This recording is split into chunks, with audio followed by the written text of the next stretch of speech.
কথাগুলো নিয়ে স্যার জিজ্ঞেস করছে। আমি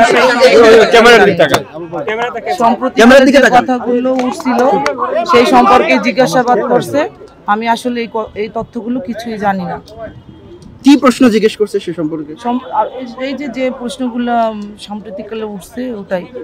কি আপনার স্বামীকে আপনি নিরপরাধ মনে করেন কিনা এটা বলেন। আমি কিছু বলতে পারছি না, কারণ আইন ব্যবস্থা নেবে, আইন যেটা করবে সেটাই। না না, আপনার স্বামীকে আপনি নিরপরাধ মনে করেন কিনা, বা সে কিভাবে জীবিকা নির্বাহ করতো, তাকে কেন গোয়েন্দা পুলিশ কি করতো, সে এই বিষয়টা বলেন, সংক্ষেপে বলেন।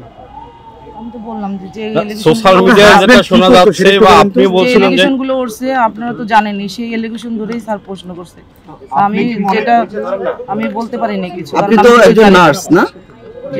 আচ্ছা, আমরা যতদূর জানতে পেরেছি যে মিল্টন সমাদ্দার আপনাকে বিয়ে করার পর সে এই ধরনের এই আশ্রম তৈরি করা বা এই পেশাতে সে উদ্যোগ নিয়েছে। সেক্ষেত্রে আপনি আপনাকে বিয়ে করার পর তো এক্ষেত্রে আপনারও তো সহযোগিতা ছিল বলে অভিযোগ রয়েছে। এই বিষয়ে আপনার বক্তব্য?